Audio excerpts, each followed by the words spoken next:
nommé Joseph, un homme bon et juste, qui n'avait pas participé aux décisions et aux actes des autres. Il était d'Arimathée, guide des Juifs, et il attendait le règne de Dieu. Il se rendit chez Pilate et demanda le corps de Jésus. Il le descendit de la croix, l'enveloppa dans un drap et le mit dans un tombeau taillé dans le roc où personne ne gisait encore. C'était le jour de la préparation et le sabbat allait commencer. Les femmes, celles-là même qui étaient venues de Galilée avec lui, suivirent.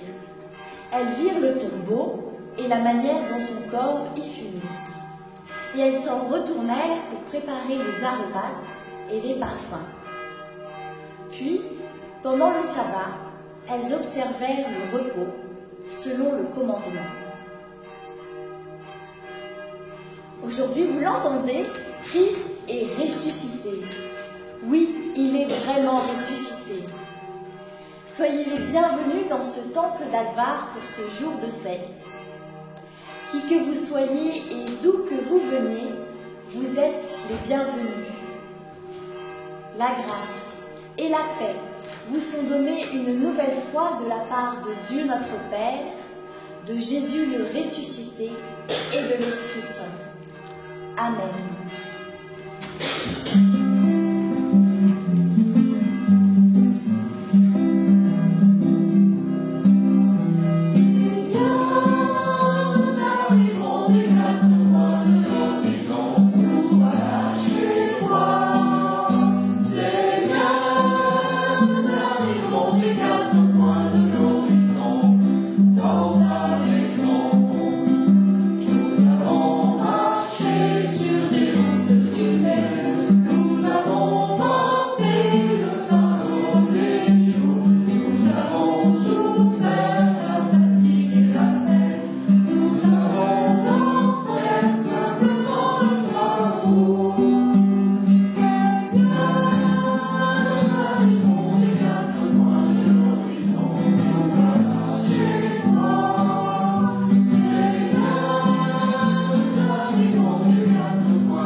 Et puis, j'ose tout. Je vous propose de vous mettre en prière et de remercier Dieu pour une chose ou pour une autre qui vous vient à l'esprit. C'est cela la louange, c'est dire merci à Dieu. On peut le faire par des textes bibliques, on peut le faire par des prières écrites et on peut aussi le faire par des prières spontanées. Si vous ne vous sentez pas à l'aise pour dire merci à haute voix, faites-le dans votre cœur. Je commence et ensuite, je laisserai l'Esprit agir en vous. Seigneur notre Dieu, quelle joie d'être rassemblés ici ce matin, avec toi, avec nos frères et nos sœurs en Christ, protestants et catholiques d'à côté, qui sont en prière avec nous en ce moment, et plus largement avec tous les chrétiens du monde. Seigneur, je vais te remercier parce qu'aujourd'hui, il y a du soleil pour nous rappeler que tu es ressuscité. Merci Seigneur pour ce beau temps. Amen.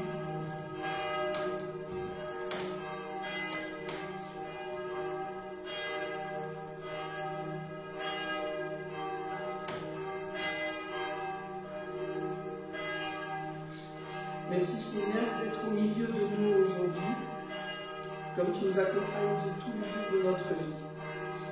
Amen.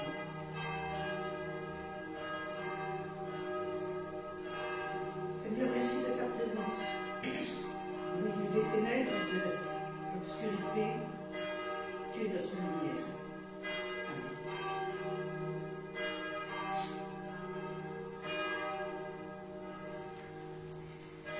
Seigneur, toi qui es avec nous, qui entends nos pensées et notre cœur,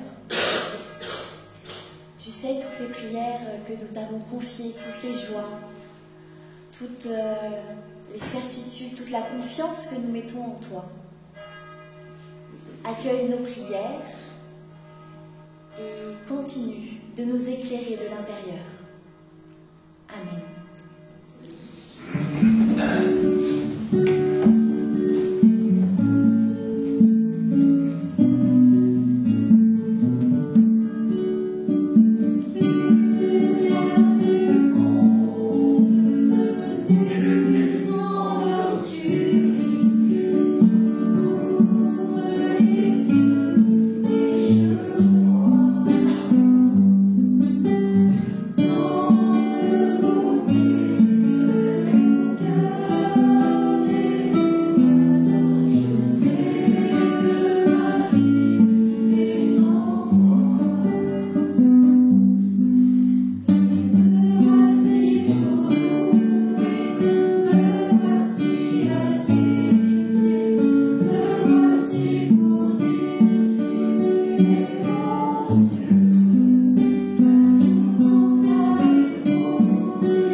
Je vous invite à la prière.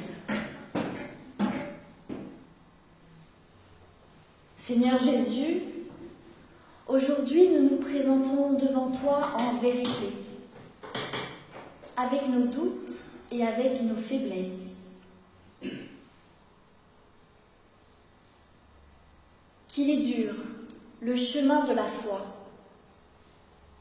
Dans ce monde qui cherche à tout rationaliser, croire en ta résurrection n'est pas chose aisée.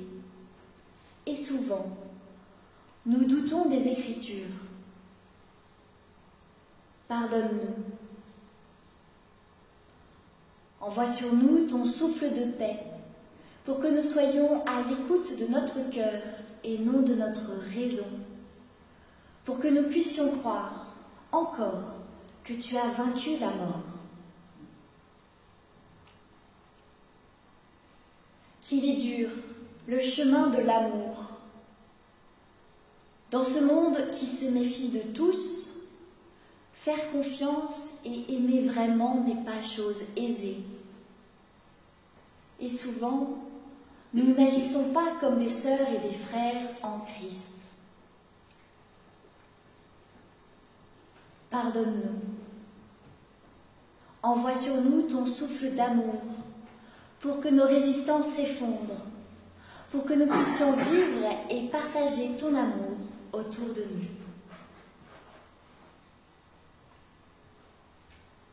Qu'il est dur, le chemin du disciple. Dans ce monde qui met en avant les mauvaises nouvelles, être lumière du monde n'est pas chose aisée. Et souvent nous peinons à irradier d'espérance. Pardonne-nous. Envoie sur nous ton souffle de vie pour que nous continuions à être porteurs des fruits de ton royaume. Amen.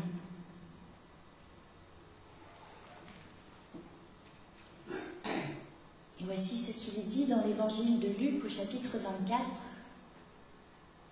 Alors, il leur ouvrit l'intelligence pour comprendre les Écritures.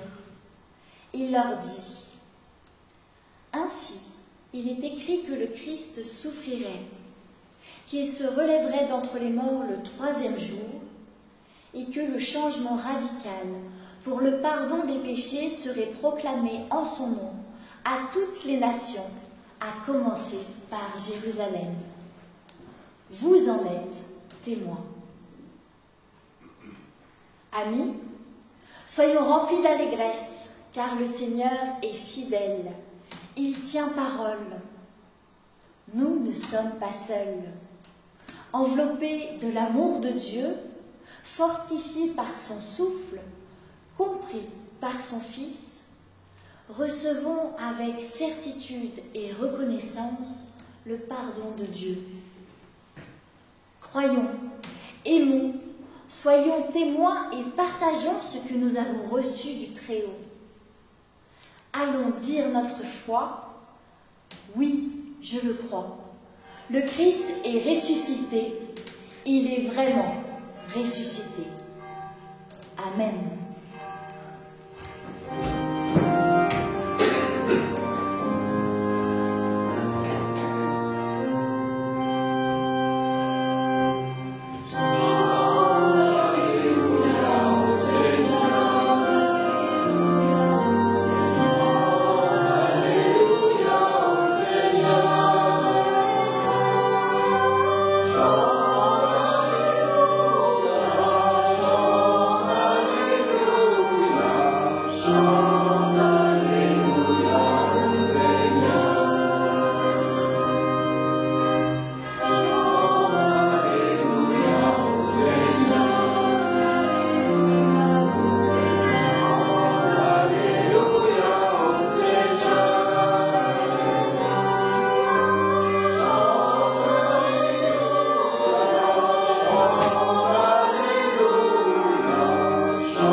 Avant la lecture du texte biblique, je vous invite à la prière.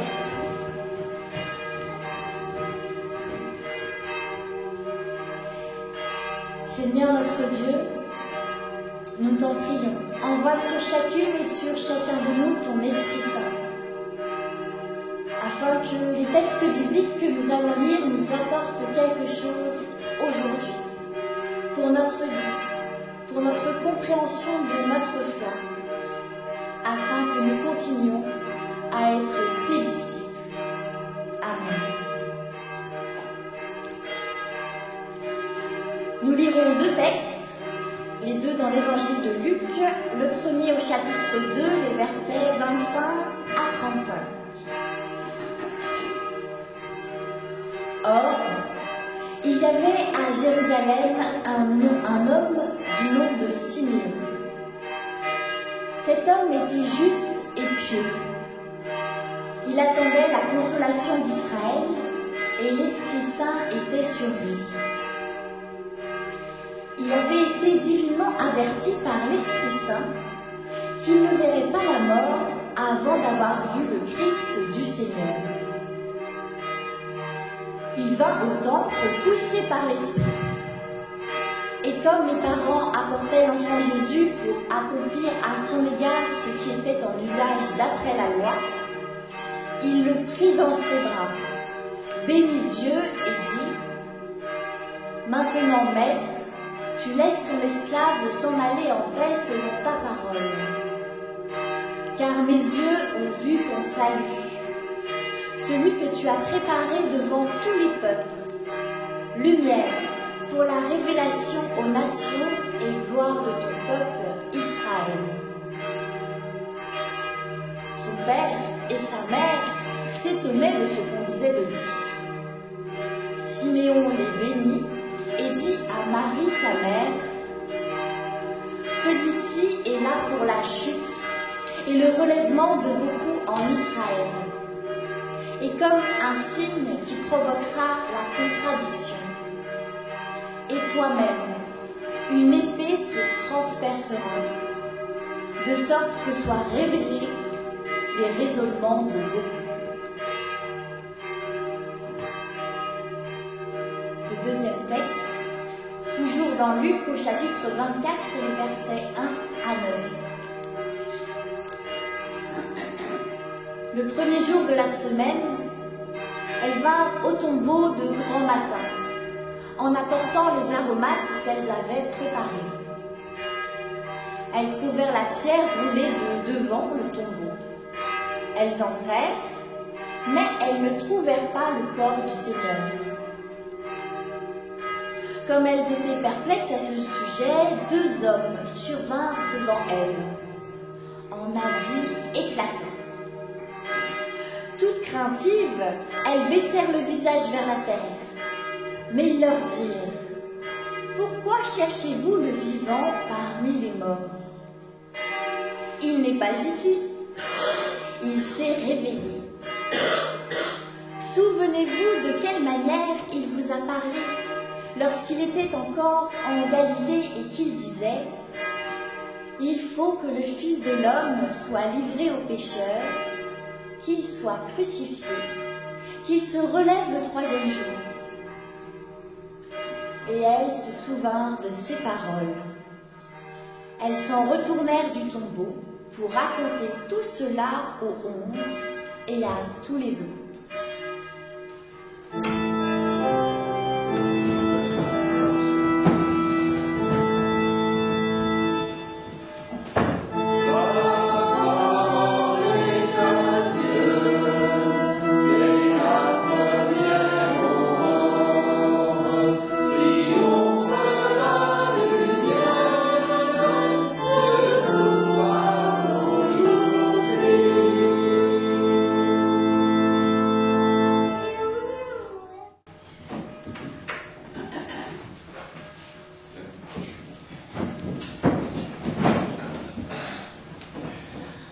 Aujourd'hui, je vous propose une prédication narrative. Parce qu'il n'y a pas que les enfants qui peuvent avoir des histoires, les grandes personnes aussi. Et la Bible est peuplée d'histoires. Aujourd'hui, je vous propose l'histoire de Marie, la mère de Jésus. Souvenez-vous de quelle manière il vous a parlé lorsqu'il était encore en Galilée et qu'il disait : « Il faut que le Fils de l'homme soit livré aux pécheurs, qu'il soit crucifié et qu'il se relève le troisième jour. » Devant le tombeau vide de mon fils, les mains pleines d'aromates, j'écoute les messagers du Seigneur. Mes amies sont là, elles aussi, la bouche grande ouverte. Il faut les comprendre. Elles n'ont encore jamais vu d'ange. Moi si, il y a très longtemps, un ange était venu me voir pour me dire que ma vie allait être bouleversée. Aujourd'hui, un ange est là et j'ai le sentiment que la boucle est bouclée. Souvenez-vous. Étrangement, ce ne sont pas du tout les mots de Jésus qui me reviennent en mémoire, mais ceux de Siméon. Pendant 30 ans, j'ai tenté d'oublier cet homme et les mots qu'il m'avait dit dans le temple. Des mots durs et des mots mystérieux. Joseph, mon mari, l'avait pris pour un vieux fou et il m'avait demandé de ne pas m'en soucier. Bon, aucune chance pour que tu ne meures transpercé par une épée, m'avait-il dit. Et pourtant, lorsque mon fils est mort sans que je puisse faire quoi que ce soit pour lui, j'ai bien été transpercée de toutes parts. Siméon. En entendant ces paroles, je m'étais figée, glacée d'effroi et de crainte. Parce qu'au fond de moi, je ne savais qu'il n'était pas fou. Je savais qu'il agissait en prophète de Dieu. Tout comme ma cousine Élisabeth, lorsqu'enceinte, j'étais venue la voir. Comme les bergers, la nuit de la naissance de Jésus. Siméon était rempli du Saint-Esprit. Il parlait en prophète et c'était pour moi une certitude. Je me souviens, Joseph et moi, nous avions décidé d'amener Jésus au temple pour le consacrer à Dieu, comme le veut la tradition. Et puis cela faisait sens pour nous, car Jésus ne nous appartenait pas. Il s'était invité, bousculant notre vie et ce que nous avions prévu. Joseph aimait dire qu'il avait été voulu par Dieu et donc que le Tout-Puissant était autant son Père que lui-même. Ce fils était à part et nous avions voulu l'officialiser. Ce fils était à part, mais jamais nous n'aurions pu imaginer à quel point. À sa naissance, je vous avoue, j'avais pris plaisir à rêver de ce qu'il serait plus tard. Je crois que tous les parents font ça. Un roi, m'avait dit l'ange, ça n'est pas rien quand même. Un roi, tout comme David, c'est encore mieux. Je le voyais sur un trône majestueux, appliquant la justice avec sagesse, aimé de tous et craint par les nations étrangères. Si j'avais su qu'il ne serait que pauvre et itinérant, que ses paroles attiseraient la colère des pharisiens et la division au sein des familles, et que le peuple le condamnerait à mort. J'avais suivi mon fils à travers tout le pays. Je l'avais écouté, je l'avais servi, me disant « Il commence petit, mais un jour, la promesse du Seigneur s'accomplira et il sera roi. » Un roi extraordinaire. Mais moi, je m'imaginais un roi comme les autres, avec un palais, avec un trône bien visible, quelque chose de concret. Peut-être qu'il me fallait tout cela pour comprendre après. Je reviens à mon histoire. À peine entré dans le temple, Siméon s'était précipité vers nous, comme s'il nous attendait depuis toujours. Il rayonnait de joie.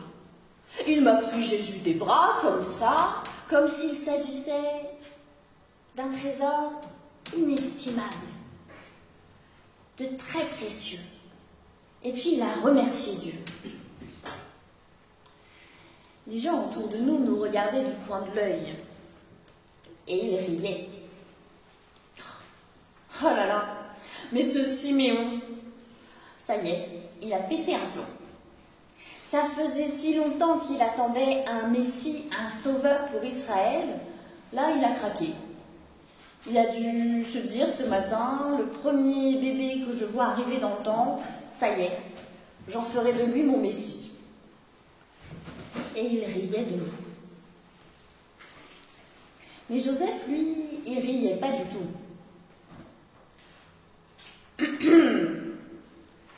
Monsieur, je ne sais pas qui vous êtes, et je suis ravie que mon fils vous rende si joyeux, mais sachez que je n'apprécie pas vos manières.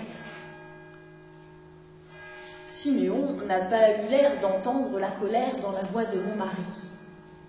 Il s'est retourné vers nous en souriant et nous a dit « Heureux êtes-vous, vous ses parents. Par vous, le Seigneur a fait de grandes choses. Vous êtes des bénis du Très-Haut. » J'ai souri et j'ai presque failli rire. Parce que depuis presque un an, j'en avais reçu des bénédictions. Et si ça continuait comme ça, on allait faire de moi une sainte. Moi, je vous le dis. Siméon rendit l'enfant à Joseph, qui le prit et qui s'éloigna vite fait. Mais l'homme ne regardait plus le bébé. Il me regardait, moi, avec intensité. « Marie, me dit-il, ton enfant sera une pierre d'achoppement. Il sera à l'origine de la chute et du relèvement de beaucoup en Israël. Il révélera les contradictions de son peuple. Pour toi, le chemin qui s'annonce sera dur, tu seras transpercé d'une épée. Mais ces épreuves ne seront pas vaines, elles mettront en lumière bien des choses. » Et Siméon partit, me laissant seule, la peur au ventre.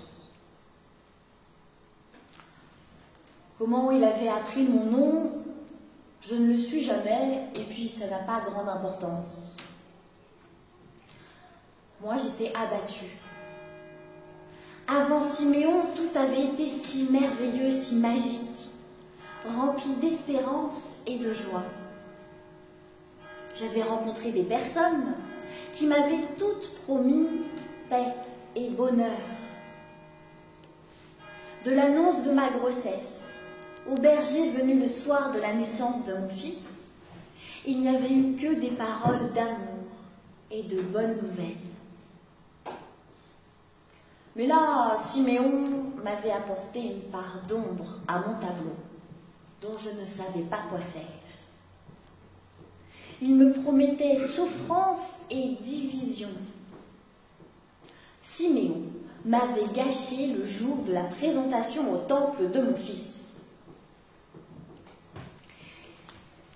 Finalement, est-ce que c'était une bonne idée d'offrir à Dieu mon bébé, sachant que le Tout-Puissant avait conçu pour lui un chemin difficile? Et si je faisais demi-tour, là, maintenant, tout de suite, est-ce que rien de tout ce qui m'avait été promis arriverait?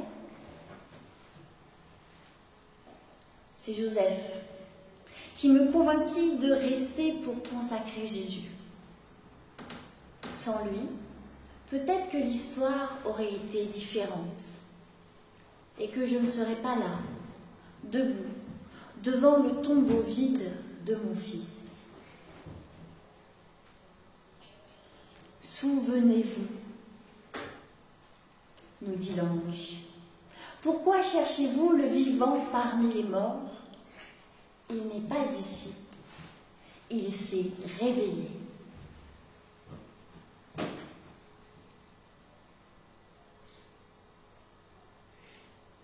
Ce n'est que là, en contemplant le tombeau vide de mon fils, en entendant les paroles de l'ange, en me souvenant des paroles de Siméon, que je compris enfin. À la lumière du tombeau vide, les 30 dernières années prirent une teinte différente. De l'ange qui m'était apparu pour m'annoncer la naissance de Jésus, à ces anges-ci, il y avait eu tant de signes, à commencer par Siméon, que je n'avais pas compris. Ce matin de Pâques m'ouvrit les yeux. Tout n'était pas limpide, certes.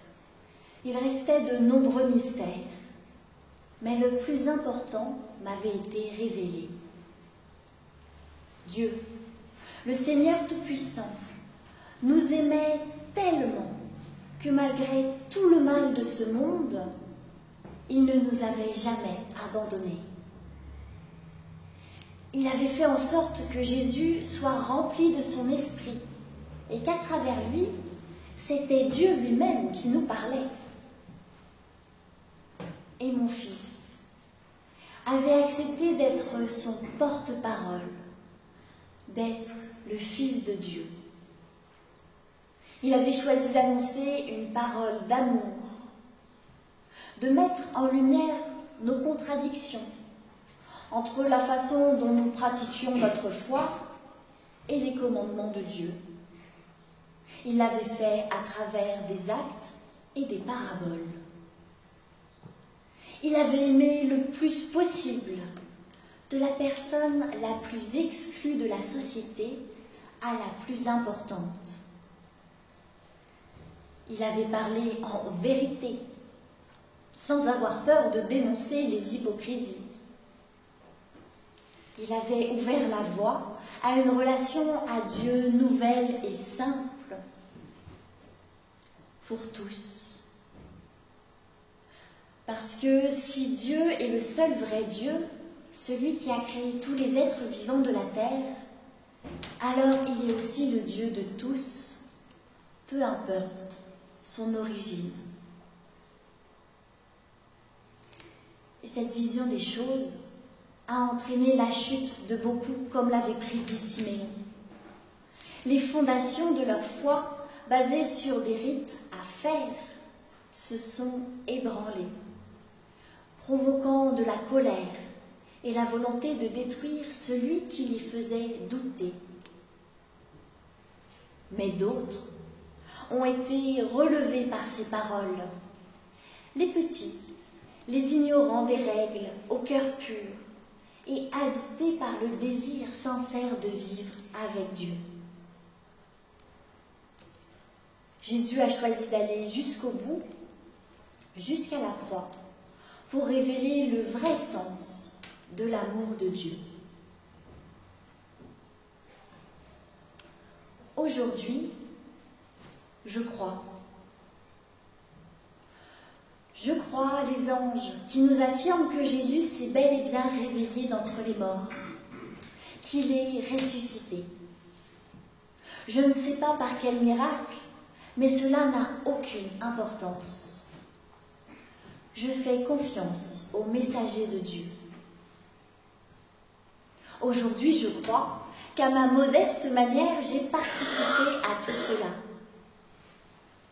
Je crois que Dieu désire plus que tout que nous participions nous aussi au plan qu'il a élaboré pour notre bonheur et pour le sien. J'espère que d'autres femmes, enfants et hommes sauront écouter les messagers que Dieu leur enverra, qu'ils mettront leur confiance en lui et s'appuieront sur les préceptes de Jésus pour y arriver. Aime le Seigneur, aime ton prochain, aime-toi. Tout cela est lié et l'un ne va pas sans l'autre. Je crois et j'espère que le destin de tous les peuples de la terre n'est pas joué, mais que l'histoire commence ici, devant ce tombeau vide où la mort a été vaincue.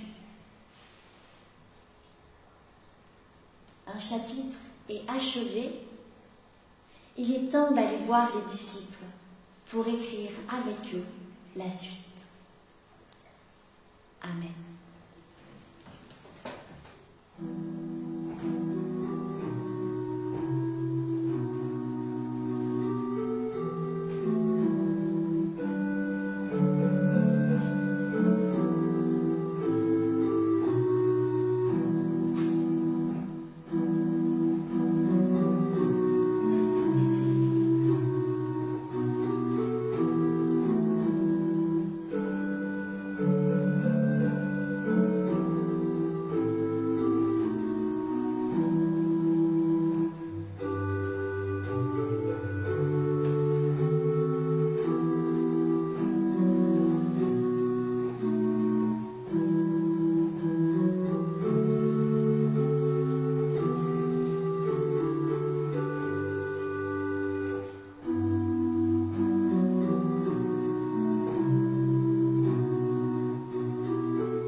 Je vous invite à vous rassembler dans la prière d'intercession. Pourquoi cherchez-vous le vivant parmi les morts? Il n'est pas ici. Il s'est réveillé. Seigneur, en communion les uns avec les autres, nous te prions. Fais que ces moments de fête ne se fassent pas dans le repli, mais dans un élan d'ouverture envers nos familles, envers le monde qui vit derrière notre porte. Que les rancœurs et les incompréhensions fassent place au pardon et à l'acceptation du prochain. L'acceptation dans ses différences et aussi dans nos ressemblances. Pour l'ouverture et l'acceptation de l'autre, Seigneur, nous te prions.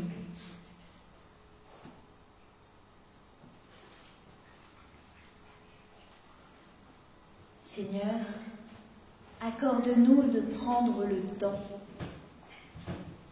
le temps du sabbat, de l'étude de ta parole, le temps du repos que tu offres à chaque habitant de cette terre, le temps de la discussion et le temps du silence dans la prière. Ralentis nos vies pour que nous puissions écouter ta voix, pour qu'elle nous guide là où tu désires nous conduire, de la manière dont il te plaira de le faire. Seigneur, pour que le temps ne soit plus une course, mais quelque chose de nécessaire pour apprendre à nous connaître les uns les autres, à te connaître et à nous connaître nous-mêmes, nous te prions.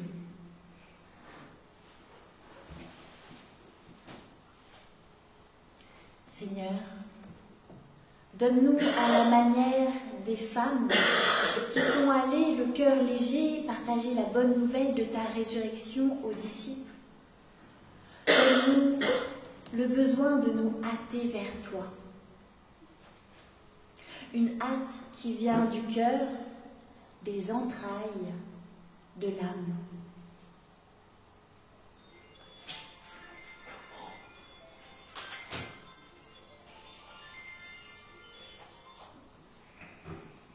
Seigneur, fais-nous réaliser que marcher modestement à tes côtés est la seule chose qui donne un sens à l'ensemble de notre existence.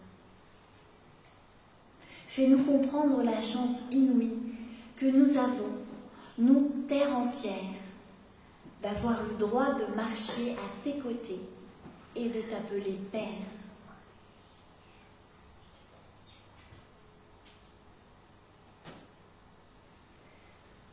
Seigneur, pour la hâte de vivre avec toi, pour la grâce que tu nous offres, nous te remercions. Amen.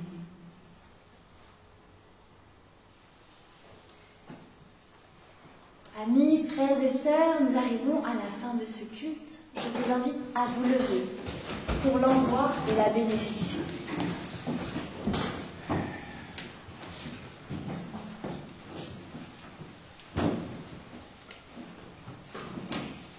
Il n'est pas ici, il s'est réveillé.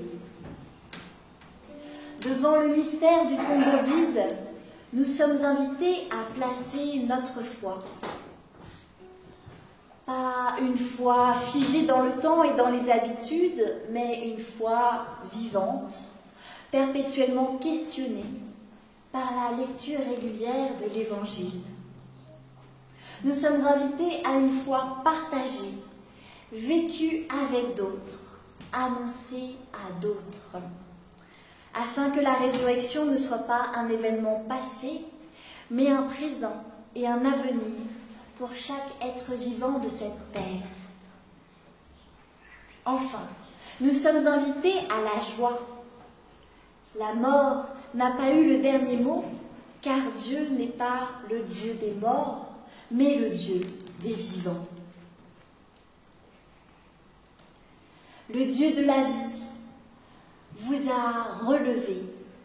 Il vous offre sa paix et sa grâce pour que vous la transmettiez. Jésus, le Christ, le ressuscité, vous a relevé. Il vous offre son amour et vous conduit sur le chemin de la fraternité. L'Esprit Saint qui habite en vous vous a relevé. Elle vous offre sa force afin que votre témoignage transforme les cœurs de ceux qui vous entourent. Allez dans la paix du Christ. Soyez des témoins dans le monde, des messagers d'amour et de paix. Soyez vivants, remplis d'espérance et de joie. Amen.